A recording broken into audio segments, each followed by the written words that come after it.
Welcome back to Mat Bros. आज का हमारा टॉपिक है पेरिफेरल न्यूरोपैथी।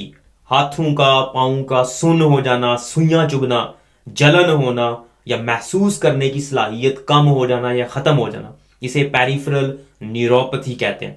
आज की इस वीडियो में मैं आप लोगों को बताऊंगा कि वजह क्या है, किन वजूहात से ये होता है और आप इसको ठीक कैसे कर सकते हैं। जो लोग इस चैनल पे नए हैं, काइंडली मेक श्योर कि आप इस चैनल को सब्सक्राइब करें ताकि हर तरह की इंफॉर्मेटिव वीडियो आप तक सबसे पहले पहुंचे। पेरिफेरल न्यूरोपैथी की, हाथों और पांवों के सुन्न हो जाने की बहुत सारी वजूहात है।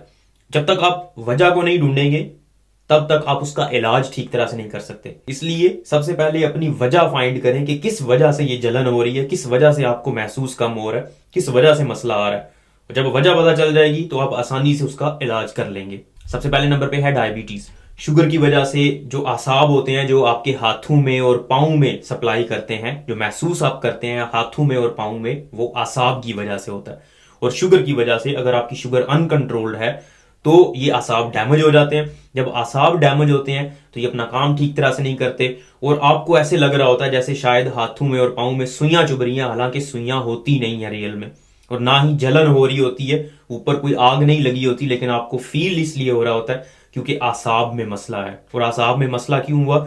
डायबिटीज की वजह से, शुगर की वजह से। इसका इलाज क्या है? शुगर को कंट्रोल रखो। शुगर एक ऐसी बीमारी है जो अगर आप कंट्रोल नहीं करेंगे तो ये आपके हर हिस्से को डैमेज करती है। ये दीमक की तरह चाटती रहती है आहिस्ता आहिस्ता। ऐसा नहीं है कि शुगर हुई 10 दिन बाद, 15 दिन बाद आपको सारी अलामात आएंगी, ऐसा नहीं होता।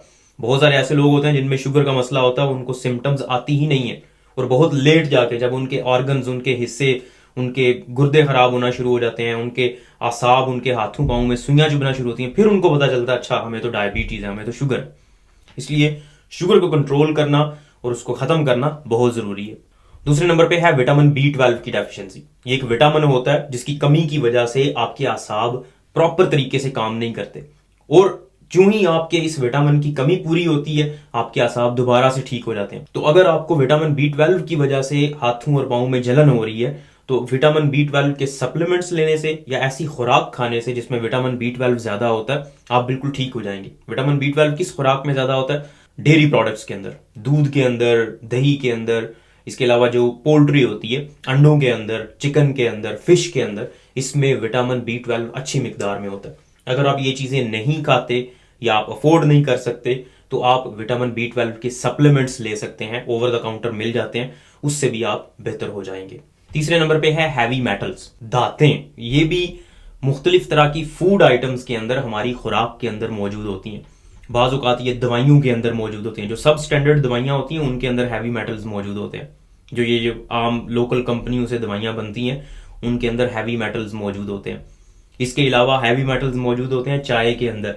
जो चाय अच्छी तरह साफ नहीं हुई होती उसके अंदर हैवी मेटल्स होते हैं।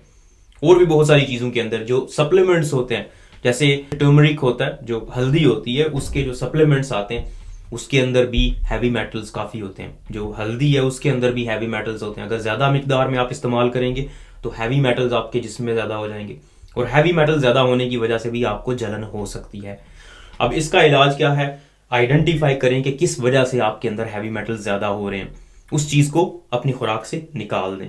और दूसरे नंबर पे एंटीऑक्सीडेंट्स का इस्तेमाल करें। एंटीऑक्सीडेंट्स क्या है? देखें, जितनी भी चीज़ें जो आपके जिस्म में जो सोजश होती है उसको कम करती हैं उसे आप एंटी इन्फ्लेमेटरी और एंटी ऑक्सीडेंट कहते हैं। अब एंटीऑक्सीडेंट्स कौन सी चीज़ें हैं?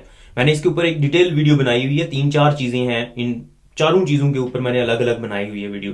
मैग्नीशियम है, अल्फा लाइपोइक एसिड है, ग्लूटाथायोन है। तो ये कुछ चीज़ें हैं जो आप इस्तेमाल कर सकते हैं जिनसे आपकी ऑक्सीडेटिव स्ट्रेस कम होगी, सोजश कम होगी, और आपको हाथों और पाँव में अगर सुइयां हैवी मेटल्स और ऑक्सीडेटिव स्ट्रेस ज़्यादा होने की वजह से हो रही हैं तो आपको ये नहीं मसला होगा। चौथे नंबर पे है गुर्दे।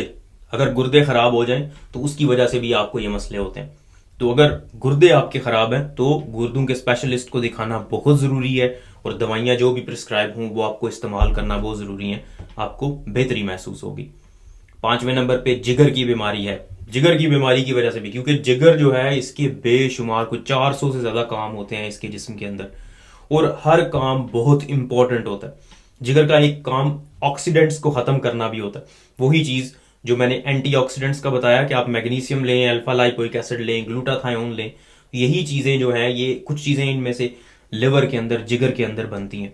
तो जिगर अगर खराब हो जाएगा तो आप में हाथों पाँव में सुइयां चुभने का इम्कान ज्यादा हो जाता है।